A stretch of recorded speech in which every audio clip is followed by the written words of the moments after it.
Especially kalau orang tua, dia akan angkat tudung puyuk dulu. Dia akan ambil aroma sebab repah bunga roh memang terkenal dengan aroma dia. Nama penuh Muhammad Mahyudin bin Hassan. Umur 42 tahun. Dan nama nickname saya Den Podeh ataupun Oridin.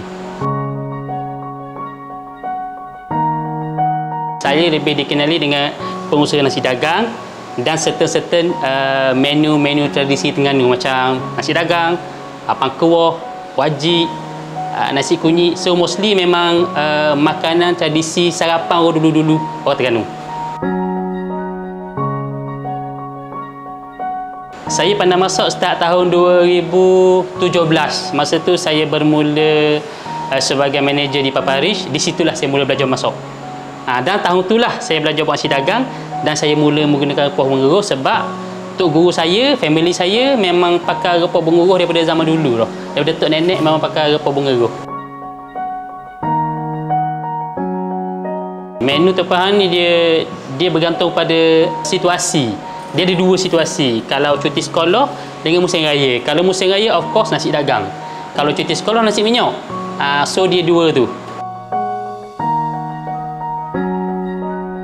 Kalau nasi dagang, memang saya pakai repah gula semata-mata. Tapi kalau macam nasi minyak, kita pakai gula daging semua, kita campur repah masak dengan repah gula. Termasuk, kalau kita masak khemak pun, gitu juga. Kita campur. Mula-mula sekali yang customer, especially kalau orang tua, dia akan angkat tudung puyuk dulu.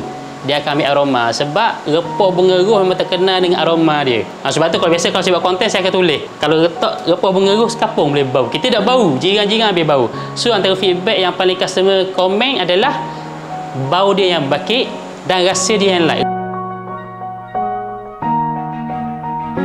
Kadang-kadang bila kita masuk pertandingan masakan, kita kena ikut apa yang supplier, apa yang sponsor bagi. Kadang-kadang kita pakai repah brand A, kadang-kadang kita pakai repah brand B. So kita kena ikut, tapi kita kena buat nasi dagang. So bila kita pakai rempah lain, kalau rempah brand A tu, dia akan ada sedikit berkari. Walaupun sekarang ni dia telah keluarkan satu edisi khusus untuk gulai ikan, tapi dia tetap ada rasa kari tu. Repah bunga roh tak ada rasa kari tu. Sebab orang Terengganu, kalau kita tahu secara tradisi orang Terengganu tak makan kari. Orang Terengganu makan gula. Kalau certain repah yang lain, dia ada sedikit rasa pedas. So kita pakai 2-3 repah, kita cuba apply dalam kuah nasi dagang. Hot paling saya suka memang repah bunga roh lah.